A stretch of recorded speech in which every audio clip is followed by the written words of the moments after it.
certificar que o cara vai pagar, tá certo? Então, você tem postos da Secretaria de Fazenda, postos fiscais nas principais saídas do estado. Por quê? Porque é uma barreira, o caminhão vai ter que passar por ali para sair do estado. Isso é uma questão de poder, né? Quando você fala geopolítica, muitas vezes a gente pensa nessa coisa do poder, tá certo? Mas pode ser do ponto de vista de dominação também, né? Bom, poder é dominação, né? Mesma coisa, estou repetitivo. Então, mas você pode pensar várias outras linhas condutoras. Uma delas é comércio. Então, eu vou me localizar numa posição onde eu vou conseguir vender o meu produto. Produzir e vender. Eu quero fazer a transação. O Cantillon já reconhecia isso. O Cantillon, ele falava, olha, você vai se situar provavelmente mais próximo de quem tem o dinheiro para comprar, de onde está a demanda do seu produto. Depois, o Von Thunen vai falar a mesma coisa. O Weber também vai considerar isso. O Kristaller e o Losch também. O Marshall também. O Weiser também. Então, veja, os fundamentos de várias dessas coisas estão lá no Cantillon. Não estão nos teóricos clássicos de localização. É isso que eu estou tentando argumentar aqui para você. Não sei se eu estou sendo um pouco prolixo. Mas o Cantillon, ele já tinha falado várias coisas que os outros vieram repetir depois. Aí você pega e fala assim, bom, mas por que o Cantillon, então, ficou esquecido nessa nomenclatura? Por que naquela linha do pensamento não está o Cantillon? Porque o Cantillon, ele fez algo lá, ele mexia com bancos, com finanças, aliás, ele tem muita coisa de teoria monetária que ele falava que as pessoas usaram, até hoje usam. Mas o Cantillon, ele fez algo meio tipo uma pirâmide, sabe aquelas pirâmides financeiras? E o pessoal se sentiu prejudicado, ele foi visto como um golpista, tá certo? E aí, o que acontece? Eles meio que excluíram o Cantillon. Então, o Cantillon não era um acadêmico que viveu numa universidade, que foi professor. Não. O Cantillon, ele era um banqueiro, um comerciante. E deixou alguma coisa escrita, não foi exatamente uma publicação, as pessoas depois foram publicando o trabalho, as coisas que ele tinha escrito, entendeu? E por isso que as publicações dele são muito depois que ele morreu, tá certo? E o Cantillon, então, ele só apareceu depois de morto, ok? E várias coisas que o Cantillon escreveu foram aparecendo depois em outros livros. Então, aí que tem essa linha condutora lá da Alemanha e o outro pessoal britânico. E então, vejam. Então, vamos lá. Pontos que são aí fundamentais para a gente entender essa economia regional.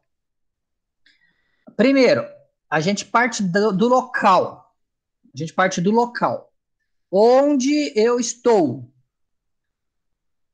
Isto é importante. Este local, eu tenho como produzir? Este local tem consumidores? Esse é um ponto. Outro ponto. Este local, bom, onde produzir e onde estão os consumidores? Essa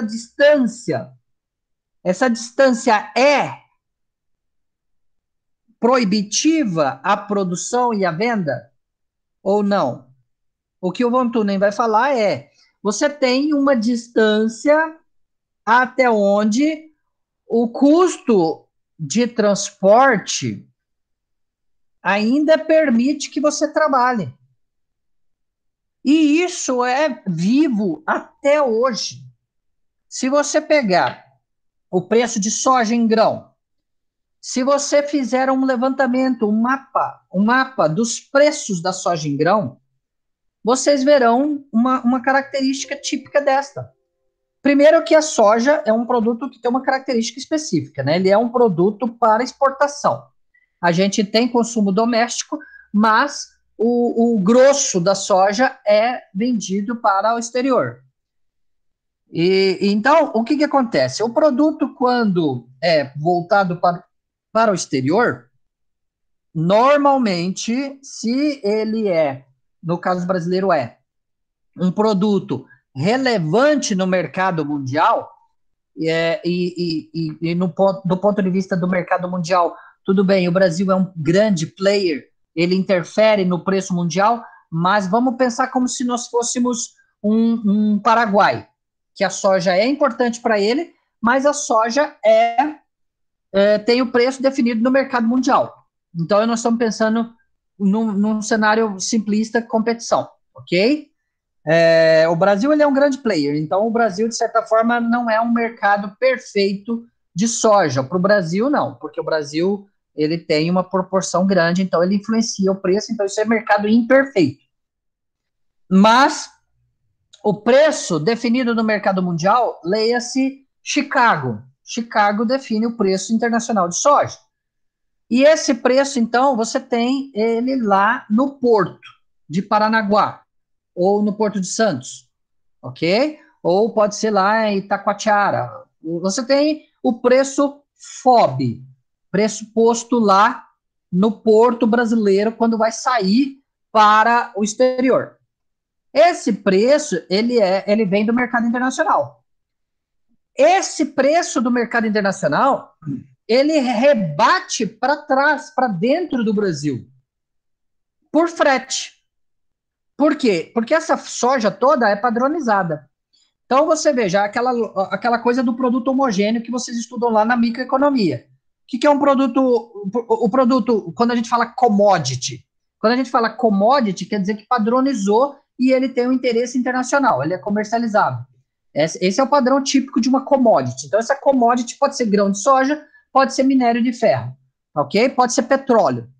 Ele é de interesse internacional, ele é padronizado. Então, você tem regras para a padronização da soja. A classificação normatizada, regras internacionais para padronizar. Então, essa soja, eu levo ela para o laboratório, eu meço os grãos, eu olho a qualidade dos grãos. Hoje já existem várias técnicas para facilitar isso. Você faz rapidamente e você já sabe, olha, essa soja tem tanto de umidade, ela está verde, ela está mais madura, ela tem a cor tal, ela tem o grão tal, ela tem tal formato, ela tem tal classificação.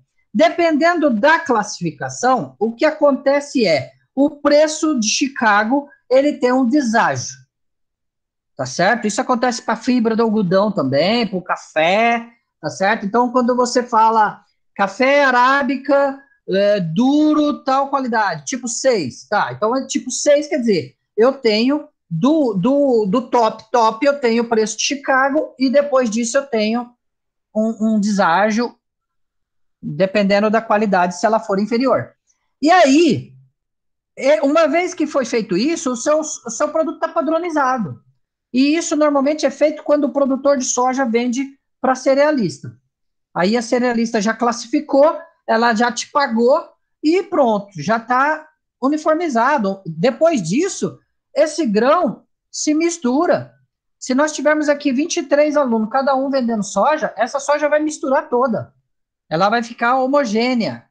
Então, tem a classificação, mas dali para frente ela está misturada e vai ser somente, e aí entra o Cantillon e o Von Thunen, aí vai ser somente custo de transporte. Tá certo? Ah, tudo bem, tem o custo de armazenagem para você controlar a umidade, a temperatura, você tem alguns custos associados à armazenagem, mas o chave o custo de transporte. E dependendo de onde você se localiza, o frete fica tão caro que você não recebe um preço que valha a pena. Então, se você estiver lá em Sorriso, lá no norte de Mato Grosso, você tem um preço base para você, produtor de soja, menor do que se você estiver lá em Campo Largo, pertinho de Paranaguá. Se você estiver lá pertinho de Paranaguá, se você estiver no interior de São Paulo, lá mais perto de Santos, o seu preço vai ser menor. Por quê? Porque o preço está dado lá no porto. O preço está dado no porto. Dali para trás, então, para dentro do Brasil, vai reduzindo o custo de transporte, a despesa de transporte. É por isso que muita gente acaba. Tem muito fazendeiro hoje de soja que tem caminhão, tem carreta, ou tem formas diferentes de mudar a qualidade do produto, que é onde pode mudar o preço, ou melhorar o frete, tá certo? Só que o que o Von Thunen fala é que a sua fazenda está posicionada. A sua fazenda está posicionada. E aí você tem que decidir o que faz lá nessa fazenda. Só para vocês terem uma ideia, quando foi mais ou menos 2010, 2011, tudo estava dando certo no Brasil, por uma série de contextos, tá certo? Por uma série de contextos, o Brasil estava crescendo, tudo estava indo bem, preço de soja estava bom, tudo estava funcionando muito bem. Naquela época, as pessoas pegavam e falavam assim: olha, quem estiver até 250 quilômetros, até 500 quilômetros para cima de Cuiabá, pode plantar soja. Por que isso? Porque acima de 500 quilômetros, o frete já ficava tão caro que ele não valeria a pena. O custo associado ao transporte já estava caro demais. Então, se você tivesse uma fazenda em alta floresta, não seria adequado você plantar soja. Então, é a mesma lógica do Von Thunen, tá certo? Você tem uma fazenda, ela está posicionada. Se você, naquele local, somando todos os custos de produção, com mais o custo de transporte, essa despesa toda, você não conseguisse ter lucro, não vale a pena trabalhar. É isso que foi colocado quando a gente. Vou apresentar aqui a tela novamente para vocês. É isso que a gente tentou colocar quando a gente fala aqui dos custos de transporte. Então, veja, você tem uma lógica microeconômica,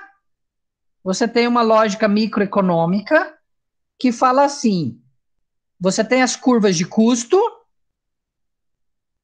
e se você, para um preço aqui, para esse preço, no nível D, se o seu custo está para essa quantidade, deixa eu tirar isso aqui, para essa quantidade, você está aqui, ó, o seu custo está aqui, você está tendo esse lucro. Isso é lá da microeconomia. Ele não fala nada aqui de local. Perfeito? Quando a gente vai falar do Von Thunen, o Von Thunen vai falar para vocês assim: olha, você tem o preço no produtor aqui, ó. Esse aqui é no produtor, ele está invertendo. Ele está pondo o FOB aqui, ó, na fábrica. Ele não está pondo o FOB dele no porto. Ok? Anotem essa diferença. Ele está aqui na fazenda.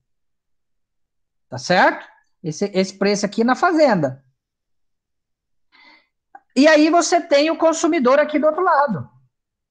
No nosso caso, o porto está aqui. A soja, o porto. Eu estou querendo colocar ele no porto. Entendeu? Neste caso, se eu estiver muito longe,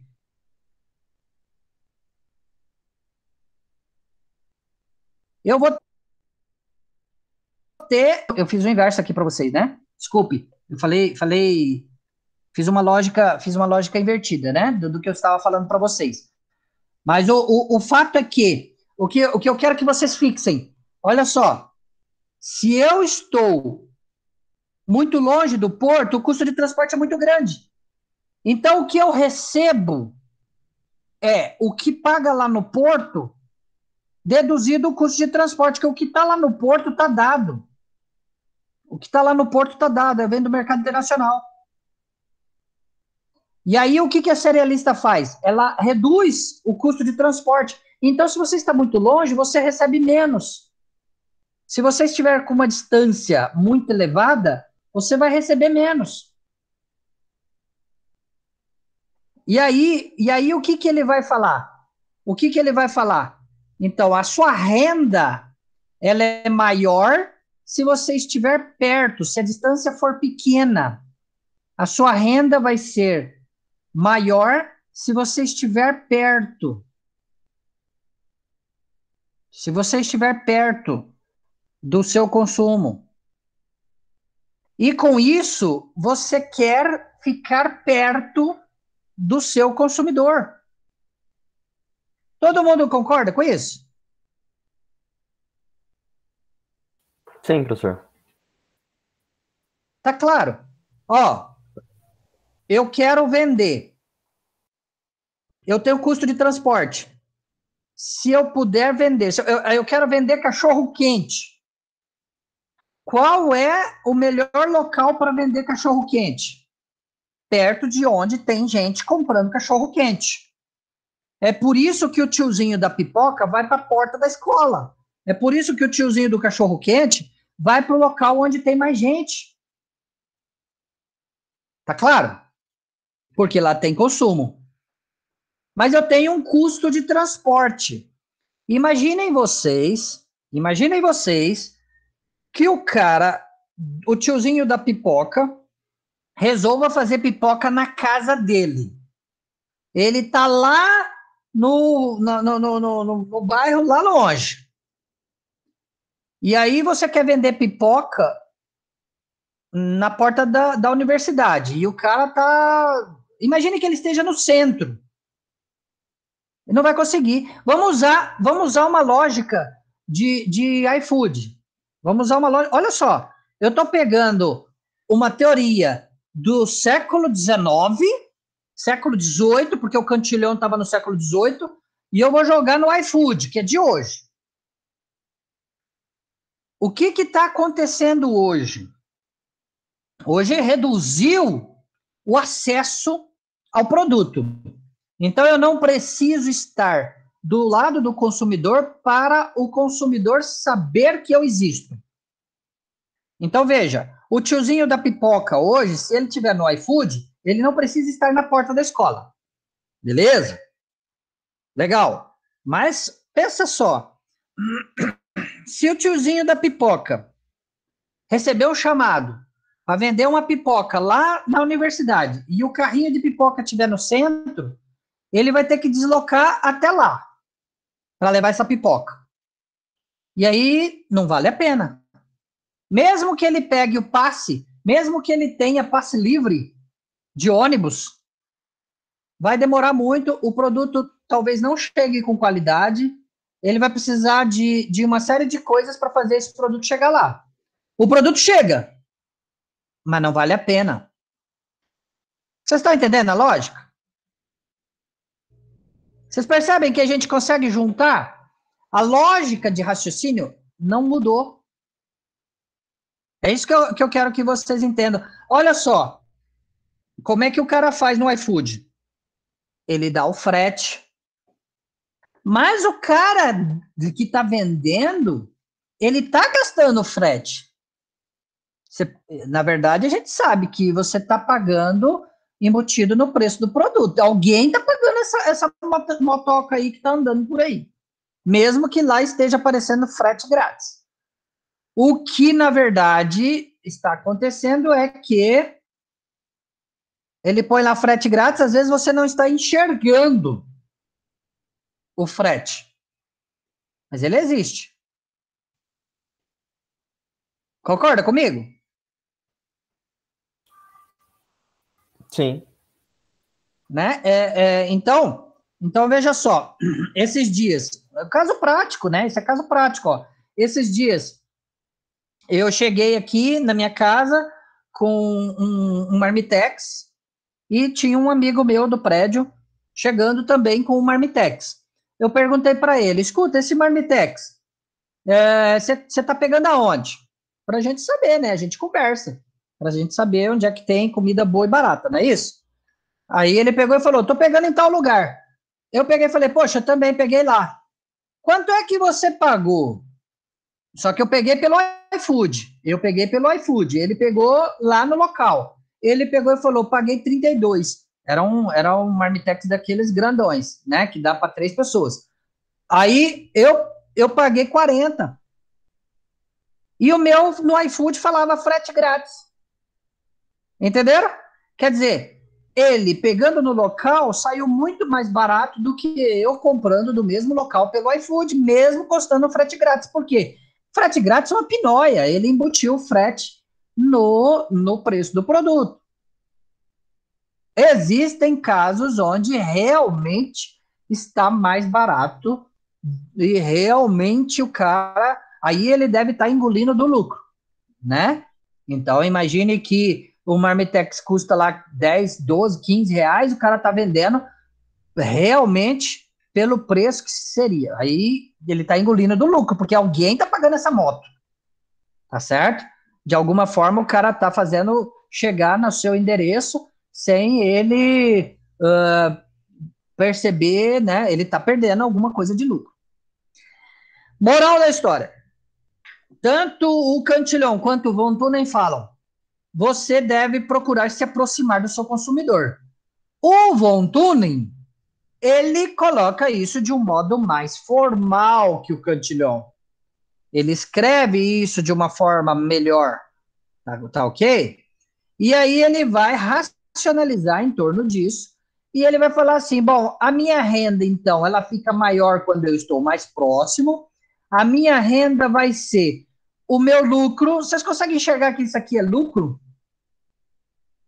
Isso aqui é o que está lá no livro dele, mas vocês conseguem enxergar que isso é lucro? Vamos entender, ó. Isso aqui é rendimento por área. Então, eu tenho 10 quilos por hectare de soja.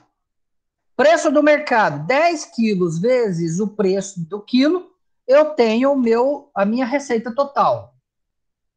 Menos A é o custo por quilo. Então, 10 quilos vezes o custo por quilo. Então, isso aqui é lucro, embora ele chame de renda.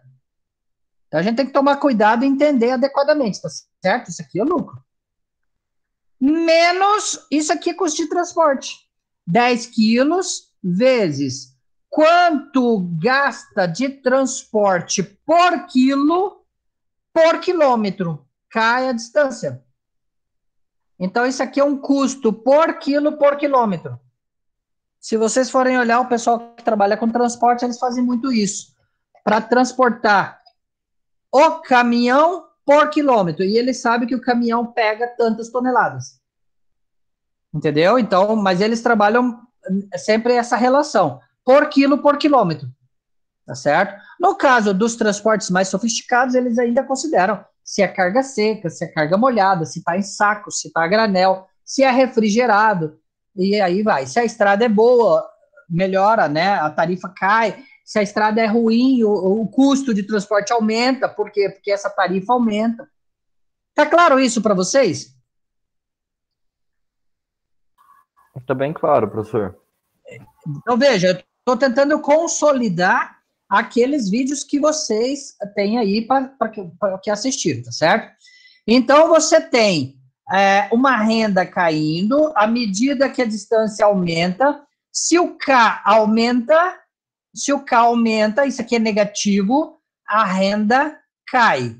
Neste ponto, eu tenho a distância máxima que eu vou poder trabalhar. Então, é o preço do produto menos o custo por unidade de produto e o custo, a tarifa de custo de transporte.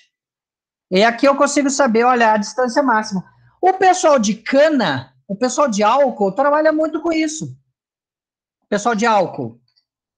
Eles têm a usina está dada, e aí ele calcula até onde eu posso buscar. Só que eles têm um componente a mais, que é a qualidade do produto. A cana, depois de cortada, você tem um tempo para processar ela. Você não pode ficar transportando indefinidamente. Por isso, essa era uma das coisas que o pessoal gostava de queimar a cana, porque aí você deixava ela de uma forma que ainda conseguia produzir o açúcar e o álcool sem tanto problema de perder. Mas mesmo assim existe um problema aí associado. Você tem uma distância de transporte, então o que acontece? Normalmente, a produção de cana tem que estar até 40, 50, tem gente que arrisca até 70 quilômetros, se a estrada for boa, se fluir direitinho, usando aqueles treminhões gigantes, ele consegue reduzir o custo de transporte, reduzir o F, de modo que ele possa aumentar o K. Percebe? Percebe? Essas coisas aqui a gente ainda pode usar hoje, né? Eu tenho uma produção de cana, se eu conseguir reduzir o custo de transporte por quilo, que é quase custo fixo, né? É quase uma ideia de custo fixo, por quilômetro. Então, se eu conseguir reduzir esse custo, como é que eu faço isso? Colocando treminhões, colocando carretas gigantescas, tá certo? Que podem transportar muitos quilos de uma vez só, tá certo? E aí eu posso aumentar o carro, ou seja, eu posso pegar um pouco mais longe. Então, para isso, esse F aqui, ele vai estar sofrendo efeitos aí de vários fatores. Então, é o custo do caminhão, é o custo do motorista do caminhão, do transporte, né? O óleo diesel. Se as estradas forem boas, se você estiver perto do asfalto, é uma coisa. Se você tiver que andar muito chão de terra, é outra coisa, tá certo? Não pode ficar atolando e tal. Então, você tem algumas coisas associadas. E aí, isso considerado, a gente pode, então, fazer para vários produtos essa curva, né? Que aqui está representada como uma reta, mas é uma curva, ok? Ela é uma coisa curvilínea, é assim, tá certo? E aí você tem os vários, isso aqui é para um produto, e aí você pode fazer para vários produtos. Então, aqui o exemplo do Monastério e Cavalcante, a alface e a batata, tá certo? Você pode pôr os vários produtos. O que está acontecendo aqui, ó? Para esta distância, deixa eu pôr aqui a minha caneta, ó. Vamos imaginar essa distância. Nessa distância aqui, ó, daqui até aqui, ele tem batata, esta renda. Veja, isso eu não estou falando que tem prejuízo. Eu estou falando qual é a renda econômica.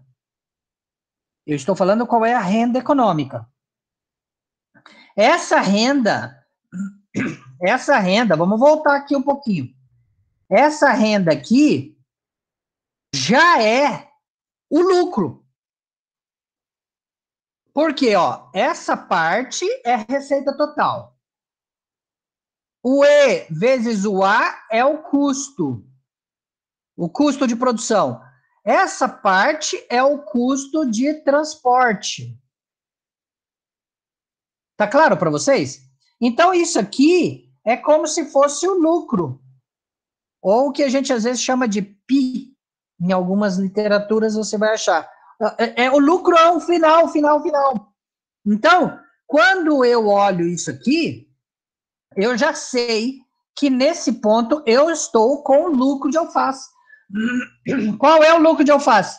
É esse nível aqui, ó. É essa altura todinha. Se eu produzir batata, eu vou ter aqui, ó. Eu vou ter menos.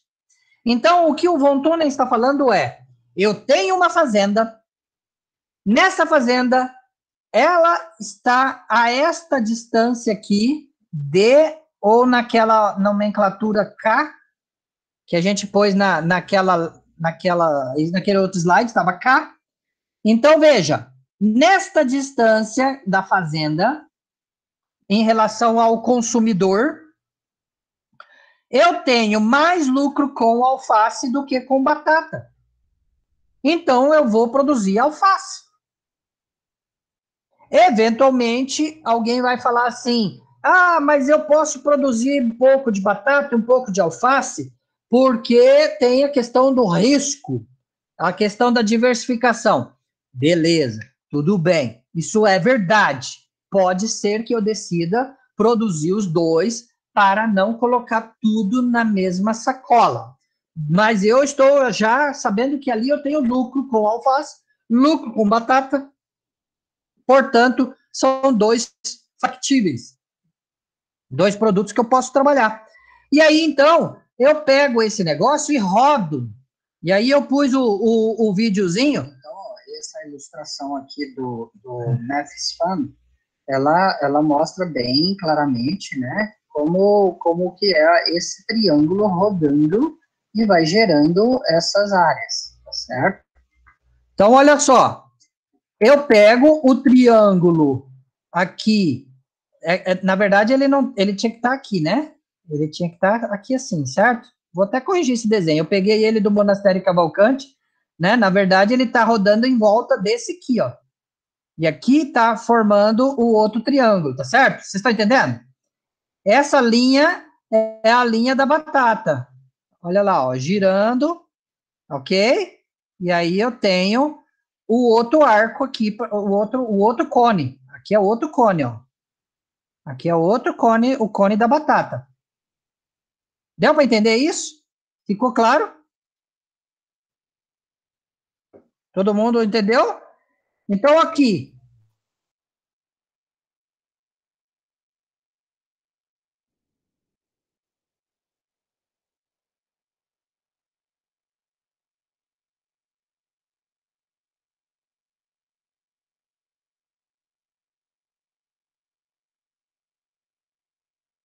Neste caso, eu poderia produzir D. Posso. Mas o C está melhor que ele. O C está aqui, ó. Aqui é o D. Aqui é o C. Posso produzir os dois? Posso. Posso produzir o B? Posso. Posso produzir o A? Posso também. Neste ponto daqui, neste ponto aqui, tá ficou meio ruim a minha reta, mas tudo bem.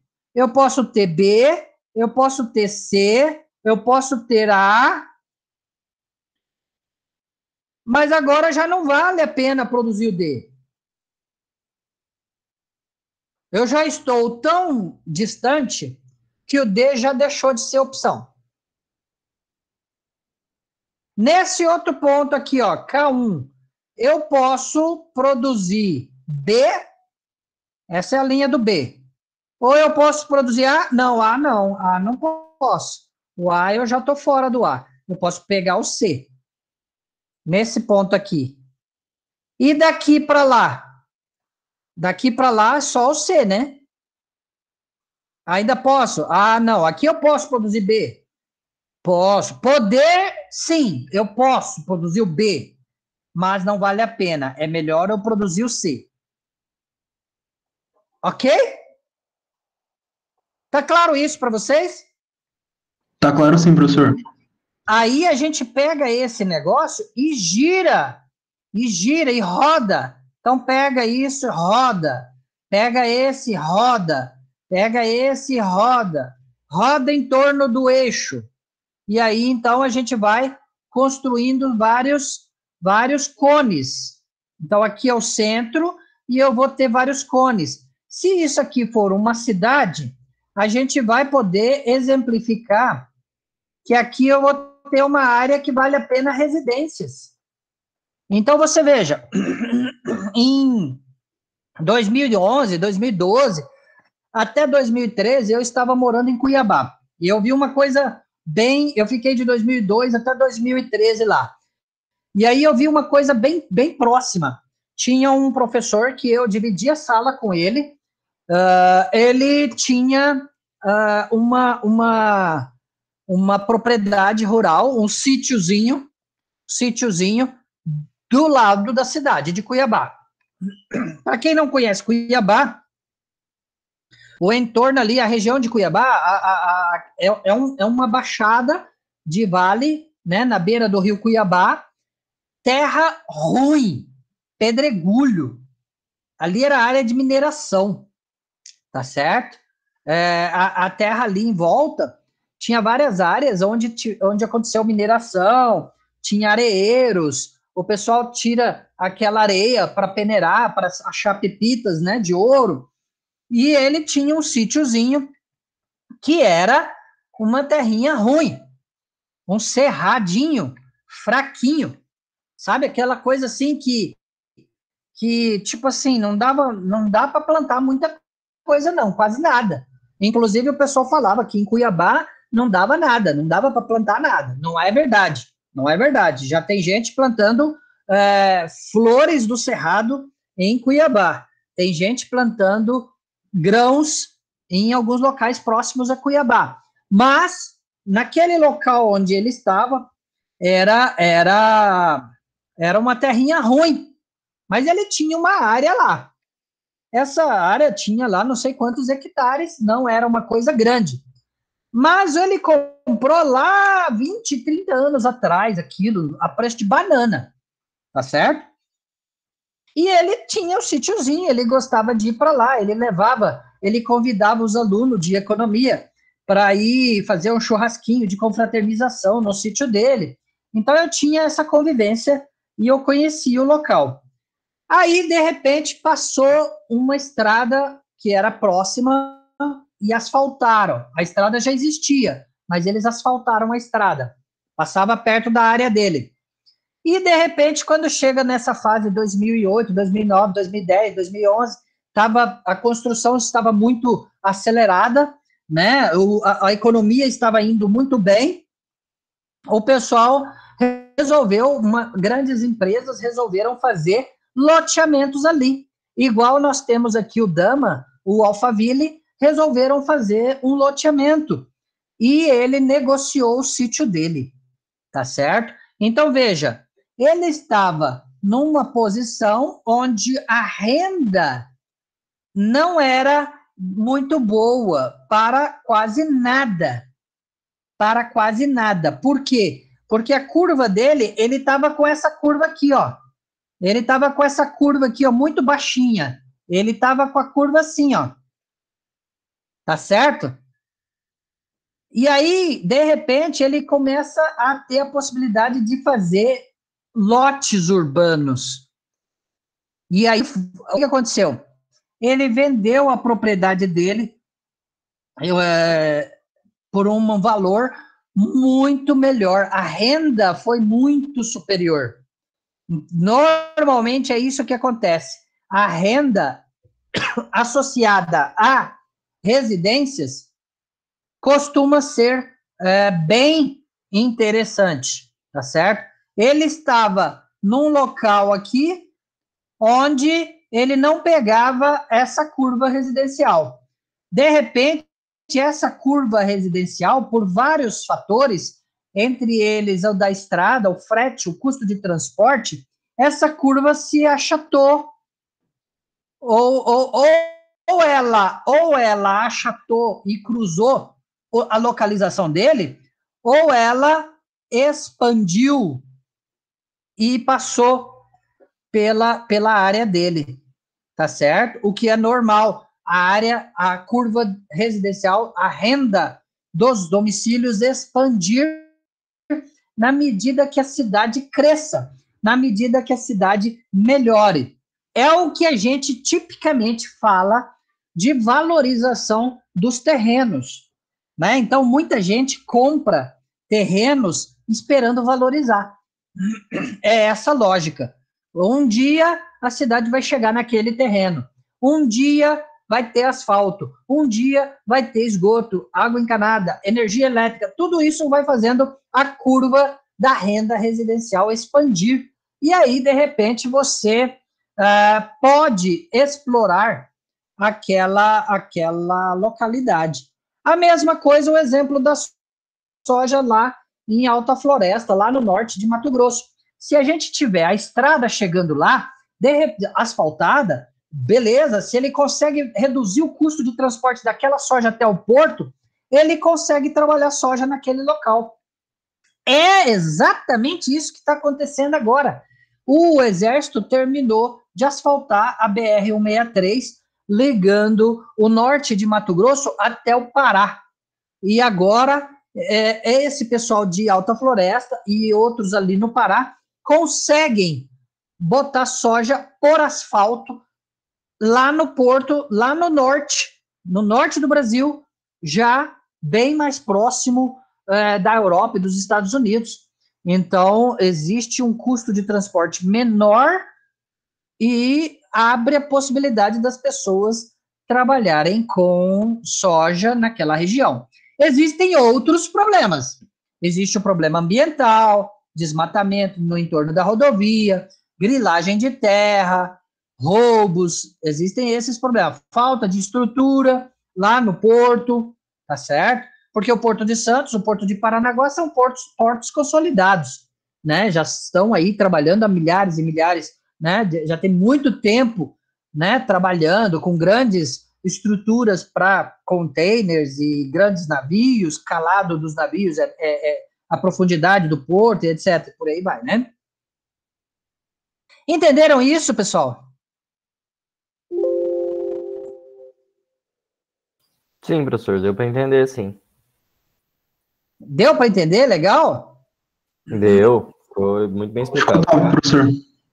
Então veja, vocês têm algumas características que vão surgindo, tá certo?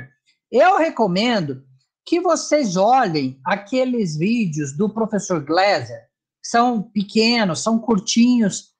Ele faz uma ilustração legal, ele faz entrevistas com outros professores. Do ponto de vista histórico, vai ser legal para a gente entender como é que algumas cidades foram surgindo. Às vezes a gente questiona por que nós não temos algumas coisas. Na verdade, a conclusão que eu chego a cada dia que passa é que nós não temos história, nós não temos tempo, tá? Você pega Roma, mais de 2.000 anos, Londres, mais de 2.000 anos, Paris, mais de 2.000 anos. Você pega essas grandes cidades, elas já foram reconstruídas várias vezes. Tem muita coisa que já foi pensada ao longo do milênio, tá certo? E aí, às vezes, a gente quer dar o salto muito rápido. Seria o caso de Brasília, uma cidade construída onde se quer que dê o salto rapidamente. Mas a sociedade não tem a cabeça. O desenvolvimento está aqui na cabeça da gente. Às vezes a gente quer medir desenvolvimento por PIB per capita, por IDH, mas o desenvolvimento está aqui, ó. Está na educação, está na forma de pensar, tá certo? E se nós não tivermos a forma de pensar, igual eu falei no início do curso, que eu bati em cima do desenvolvimento sustentável, vocês não tiveram a disciplina de desenvolvimento ainda. Desenvolvimento sustentável. Eu tenho que ter economia, eu tenho que ter saúde, educação, cultura, segurança, habitação. Eu preciso ter o todo, o meio ambiente, os recursos naturais. Eu preciso estar tudo funcionando. Quando eu falo sustentabilidade, quer dizer, tem que funcionar hoje e tem que funcionar para o futuro. A cidade, ela tem que funcionar hoje e para o futuro. A cidade consegue funcionar toda fechada? Não. Mas consegue funcionar com todo mundo doente? Também não. Nós temos que conciliar as duas coisas. Isso era para ser óbvio. Por que que isto não é óbvio? Porque nós ainda somos atrasados. Será que dá para entender isso? Nós somos ainda 150 anos atrasados. É duro, né? É duro a gente pensar isso. Campo Grande é um dos maiores IDHs do país, tá certo? É considerado um dos IDHs altos. Nós estamos na faixa de 0,78, 0,80. Só que os países desenvolvidos estão com mais que 0,9, tem mais de 25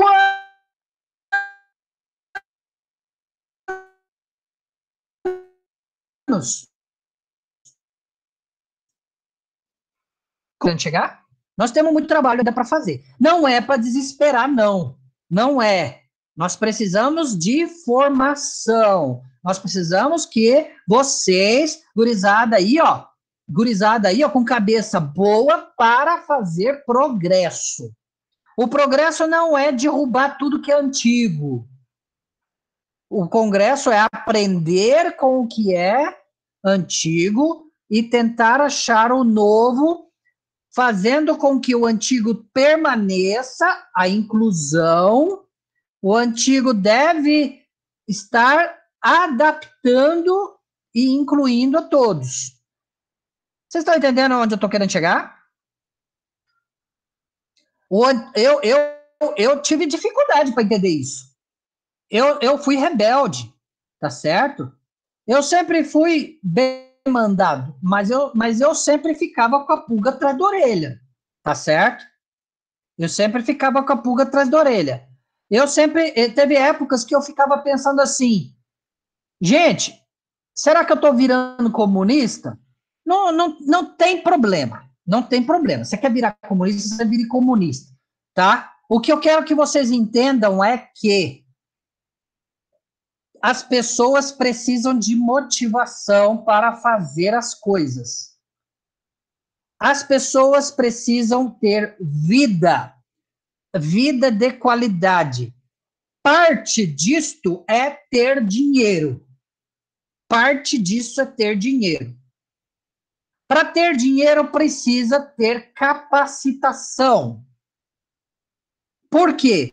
Porque se eu simplesmente dividir o dinheiro que existe e você não tiver capacidade, esse dinheiro vai acabar. Ponto. Então, é por isto que Cuba mudou o regime, China mudou o regime, Venezuela está lá, vai ter que mudar o regime também. Tá certo? Por quê? Porque tem que ter um meio termo. Se eu pegar o dinheiro e dividir para todo mundo, vai acabar o dinheiro daqueles que não têm condições de ter dinheiro. Ah, não tem condições de ter dinheiro? Sim, tem gente que vai perder o dinheiro, vai acabar o dinheiro. Tem outros que vão conseguir fazer o dinheiro virar mais coisas. Tá certo? E a sociedade onde você tem alguns trabalhando para muitos beneficiarem, costuma não dar certo. Pode dar certo? Pode. Pode ter um que ganha muito dinheiro e reparte para todo mundo. Mas esses são poucos. Entendeu? Então, a gente precisa pensar como capacitar as pessoas para que elas possam viver melhor. Isso é inclusão, tá certo? A gente precisa fazer com que as pessoas sejam incluídas no processo. É possível que as pessoas façam algumas coisas, sendo velhos, sendo doentes, de todo jeito. É possível. É possível. Nós precisamos usar nossa criatividade para fazer isso. Tá certo? Eu sou campograndense. Eu nasci aqui, ok? Tenho 48 anos. O que eu vi acontecendo em Campo Grande, tipicamente, é esse negócio aqui, essa casa aqui é velha, está estragada, não presta. Derruba e faz uma nova, porque a nova é bonita, maravilhosa. Beleza. É uma coisa sensata? Parece que sim. Se você tem um imóvel central, um imóvel urbano, imagine aqui o centro de Campo Grande, tem algumas casas muito velhas, inúteis, porque tem casa que não tem contribuição arquitetônica, não tem contribuição histórica, não tem comércio que funciona, não tem jeito de morar nela, ela é inútil, ok? Tem. Ah, mas tem algumas que têm contribuição histórica. Verdade. Se ela tem contribuição histórica, merece ficar de pé? Entendo que algumas construções históricas têm que ficar de pé, sim. Ok? Isso pode funcionar? Pode virar alguma coisa? Pode dar retorno? Sim, desde que a gente faça adequadamente. Existe o turismo, existem prédios que são preservados com efeito turístico para funcionar órgãos públicos, para funcionar museus e etc. Só que, veja, a gente precisa discutir isso. Por quê? Porque se você tiver um imóvel tombado, você tem despesas. E qual é o resultado disso para o dono deste imóvel? De modo geral, os imóveis tombados, eles não são lucrativos. Você não tem renda deles. Você tem mais despesa. E você tem que manter as características desse imóvel. Então, a gente precisa rediscutir isso enquanto sociedade. Como é que eu posso fazer com que esses imóveis, que eu entendo que são interesses da sociedade, e por alguma razão ele deve ser mantido e precisa gerar algo.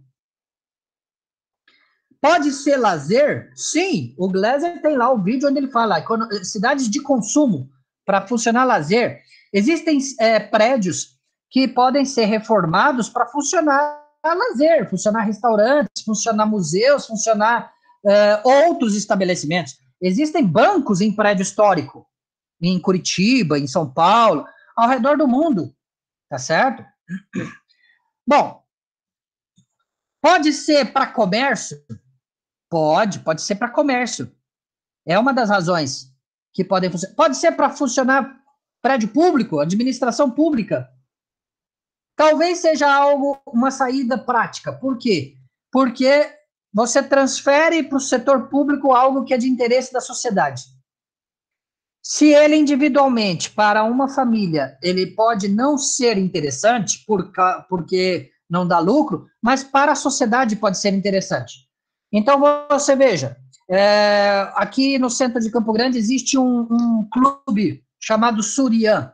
Não sei se vocês conhecem, aqui na Mato Grosso, com a 13 de junho, bem no centro, perto daquela igreja grande, Assembleia de Deus ali.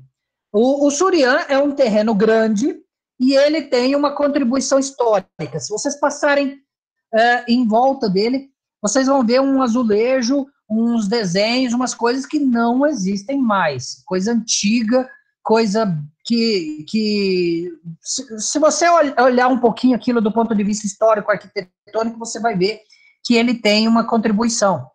É uma área grande, no centro da cidade. Alguém pode pensar assim, então é uma área muito cara. Exato, é uma área cara, uma área nobre. Alguém poderia pensar assim, demole esse negócio e constrói um prédio. Mas ele tem um interesse arquitetônico. Ele tem uma história, entendeu? Então a gente precisa discutir isso. Se essa história ela é relevante a ponto de o setor público encampar esse imóvel e fazer algo nele, ou se isso não é útil e vamos vender e acabou, vamos leiloar isso e pronto. Para uma empresa fazer um prédio.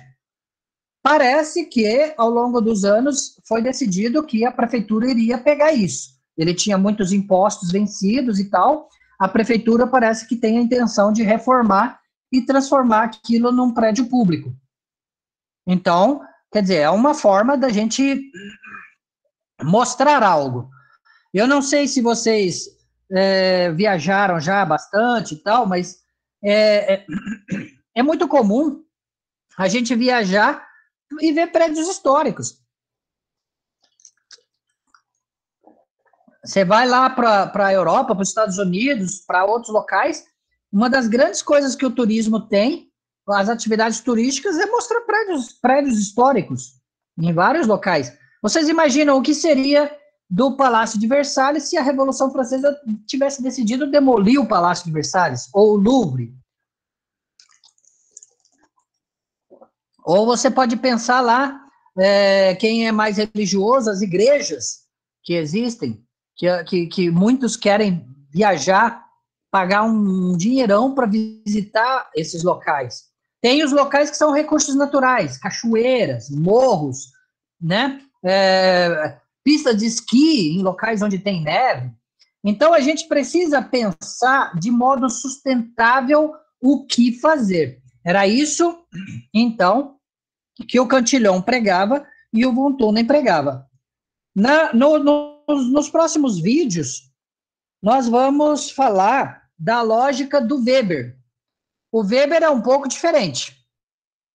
Weber ele vai pensar o seguinte: onde está o recurso, o fator produtivo, onde está o consumidor, e aí o Weber vai discutir onde eu vou localizar a indústria,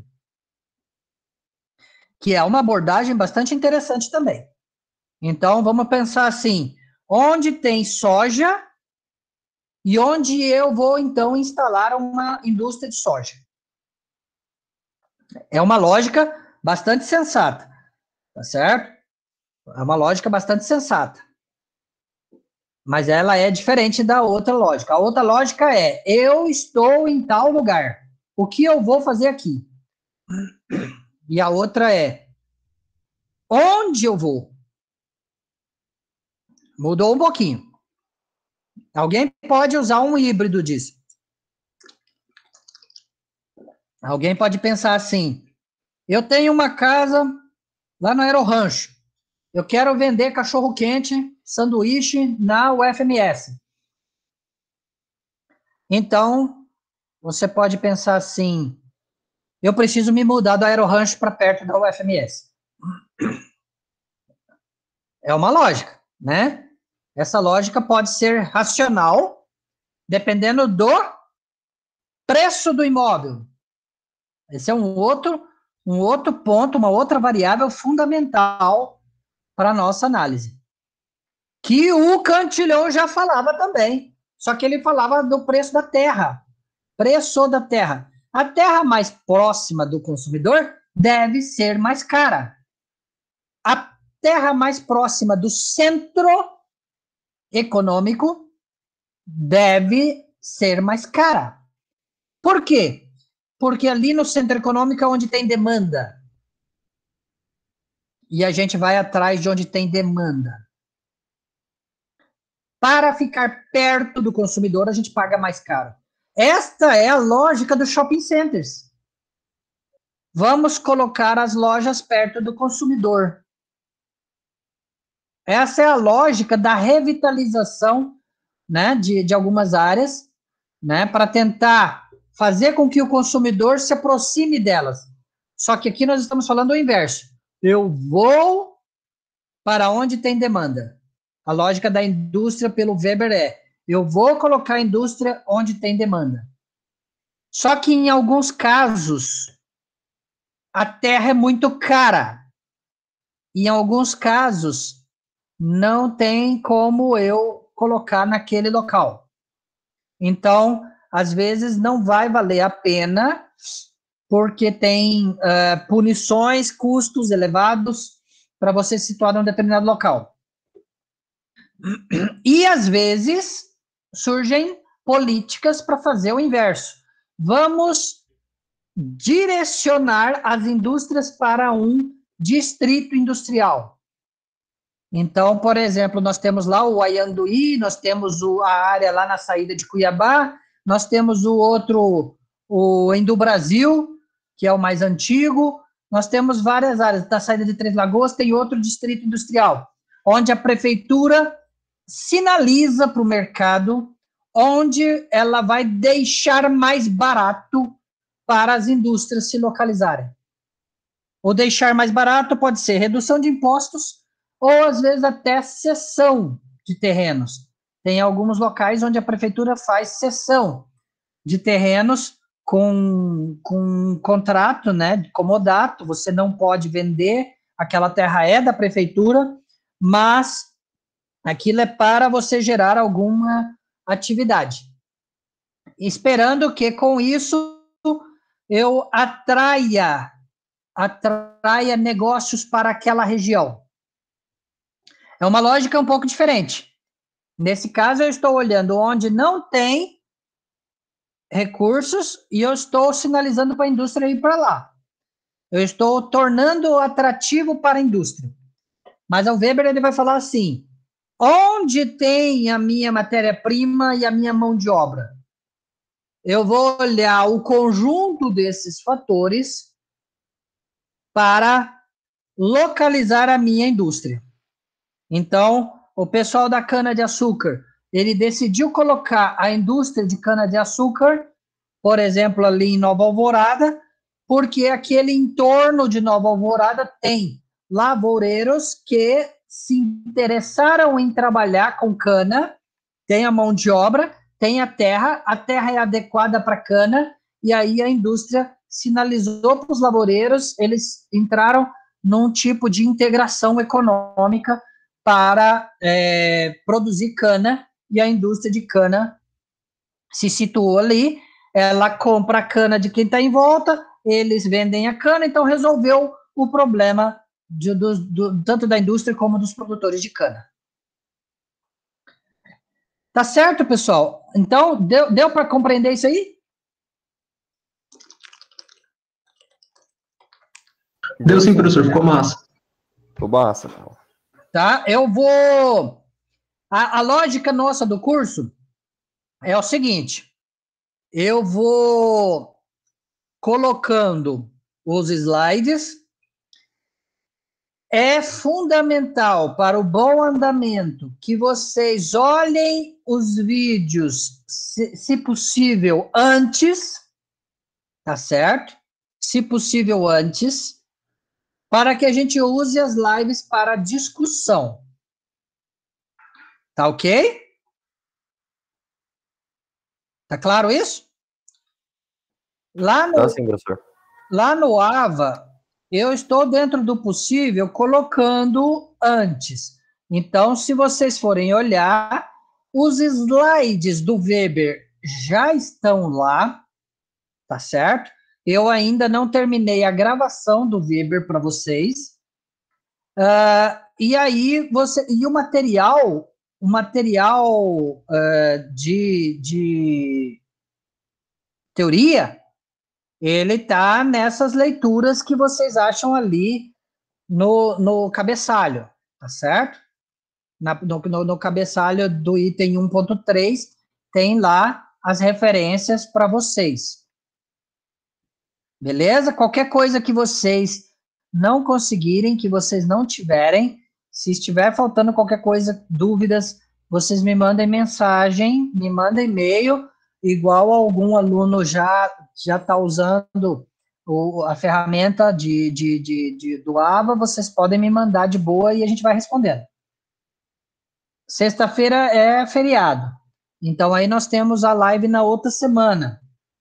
Na outra semana, não temos mais nenhum feriado, né? Nós vamos fazer a nossa live na sexta, é isso? Foi isso que vocês decidiram? Pode ser, professor. Então, vou pôr aqui no chat. Próxima live, dia 9/4. Sexta-feira. Confere? Confere. Tá? Tem 22 alunos aqui na sala. Vocês avisem aos demais. Tá? Eu tenho mandado aviso, mas a gente não pode ficar tendo que esperar um e-mail do professor para avisar que vai ter aula, tá certo? O compromisso não sou eu avisar vocês que vai ter aula, o compromisso é vocês estarem na aula. Eu só estou avisando que vai ser no dia 9. Beleza? Belezinha, professor. Os videozinhos do professor Gleiser, a maioria deles, vocês conseguem abrir no YouTube, tá? E coloquem a legenda em português. O áudio não vai ser em português, mas ele tem a legenda em português, uma legenda... Tem alguns que vão estar com legenda automática, mas a maioria está com legenda feita em português mesmo. Tem um grupo brasileiro aí, parceiros do professor Gleiser, que fez a tradução para português, e ficou legal. Vale a pena. Mais alguma pergunta? Ah, tá. Mais uma coisa. Nós teremos alguma atividade que é trabalho em grupo. Eu vou dividir com vocês, tá certo? E a intenção nossa é a gente pegar os grupos conforme as regiões do estado, tá? E aí eu vou pedir para vocês analisarem conforme as teorias, tentar entender isso. E essa análise dos trabalhos, então eu vou colocando aqui no chat, né? O trabalho, tá certo? O trabalho em grupos, tá certo? Eu vou fazer a conta certinha de quantos alunos e quantas regiões nós temos, tá? Serão de análise das regiões do estado. Eu vou definir as regiões para vocês, tá certo? E aí a gente organiza quantas pessoas vão ter em cada grupo. Vocês analisarão teoricamente e quantitativamente. O quantitativamente, por enquanto, se vocês quiserem pegar dados das regiões, eu já devo passar isso logo para vocês, mais tarde da semana que vem, o Bruno ou o Matheus ou qualquer outro de vocês aí pode me cobrar de colocar isso. Por enquanto, o quantitativo pode ser uma coisa mais básica. Tipo assim, dados, resumo da região, descritivos da região. Vocês precisarão ter algo escrito e apresentação na live. O escrito vocês vão me mandar e a apresentação vai ser algo do tipo mostrar para os outros alunos como é que é aquela região. E aí a gente vai tentar entender como é que aquela região evoluiu ao longo do tempo. Quando eu falo ao longo do tempo, a gente vai precisar de uma perspectiva um pouco mais histórica, tá certo? Então, eu não entendo que vocês vão pegar apenas os últimos 10 anos, por exemplo. Isso não é suficiente para entender a lógica das regiões. Eu vou pedir para vocês que vocês assistam os vídeos do Gleiser para as cidades. E na hora que vocês forem fazer a análise da região, vocês vão pensar, será que essa região veio por questões de poder, de defesa? Por exemplo, por que o Comando Militar do Oeste fica em Campo Grande? Por causa da Guerra do Paraguai. Por que Ladário tem uma base da Marinha do Brasil? Por causa da defesa dos rios. Por quê? Por causa da Guerra do Paraguai. Por que Porto Murtinho também tem um quartel importante? Guia Lopes da Laguna. Por causa da Guerra do Paraguai. Então, são cidades, são regiões que foram crescendo por questões de defesa. Três Lagoas. Você tem ali uma característica também interessante. Como é que foi que surgiu? Como é que surgiu Dourados? Será que tem característica de comércio? Será que foi por causa do comércio? Entendeu? Então, eu preciso que vocês olhem essas playlists lá. São videozinhos rápidos. E aí vocês têm... São duas playlists. Tem uma playlist que fala de cidades e tem outras que falam mais de ponto de vista mais geral. Tá certo? E quem tiver dúvidas aí também, podem mandando. A gente vai ter a chance de discutir isso aí com mais detalhes. Cada região nossa do estado tem algumas peculiaridades. Existe uma historiazinha por trás dela. E muitas vezes a gente não conhece o nosso estado. E eu diria que encaixa muito bem em várias teorias de economia regional. Então, vamos tentar fazer esse brainstorming dentro da sala, tá certo? Nós vamos marcar a data para entrega, para apresentação, tá certo? Vocês terão, dentro do curso, uma parte que é de indicadores, tá certo? Essa parte de técnicas de análise regional, ela ainda é um pouco mais para frente, mas aqueles que são mais curiosos, que gostam de mexer com R, tiverem a fim de debruçar em cima, assim, o que está faltando eu colocar vídeo para vocês é o do Weber, o do Kristaller e Losch e do Aizar. Dali para frente, os vídeos já estão no YouTube.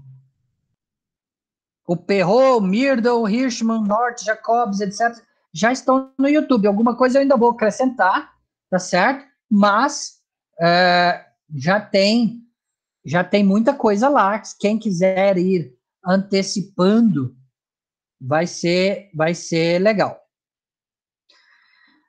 Bom, pessoal, eu vou parar aqui, então, por hoje, tá certo? Vocês me mandem os resumos das videoaulas lá, daquelas questões, não é resumo da videoaula, é resumo das questões que eu pus no ABA, para controle da frequência. Ok? Professor, Fala. é só do 1 do slide 1 e o 2, né? Só que tem, né? Isso, por enquanto, né? Por enquanto, eu coloquei o da semana 1, da semana 2, e agora eu já vou soltar o da semana 3. Que nós estamos na semana 3. Eu pus ali no começo, ali, eu não sei se todos... Eu vou compartilhar rapidamente aqui a tela, só para vocês verem.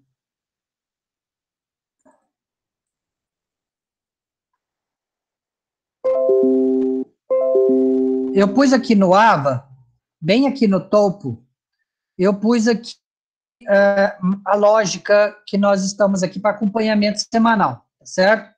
Então, aqui, ó, até a semana do 31 de março, eu estou considerando, então, até hoje, o Von Thunen, tá certo? Nós estamos entrando agora nessa do Von Thunen. Sexta-feira, eu não pus ali, é feriado, dia 2 de abril, então, eu estou considerando que até as questões associadas a Von Thunen.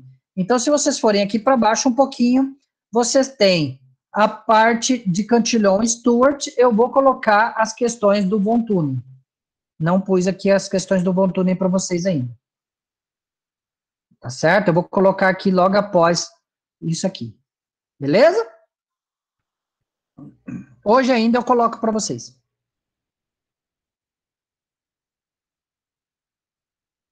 Certo, Rafael?